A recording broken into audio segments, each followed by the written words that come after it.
Okay, good evening. Ang ating best player of the game, si Mr. Suetos with 19 points, 3 rebounds, and 2 assists. Kasi grabe yung mga rebound natin. Kaya sabi nga nila, rebound control the game. So ano yung ginawa natin na strategy? Medyo lumayo tayo when it comes sa third quarter na yun.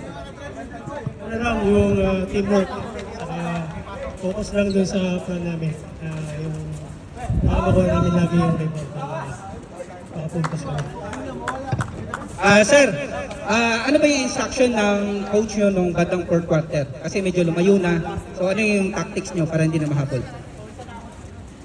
sabi nung coach namin, tumakbo lang eh.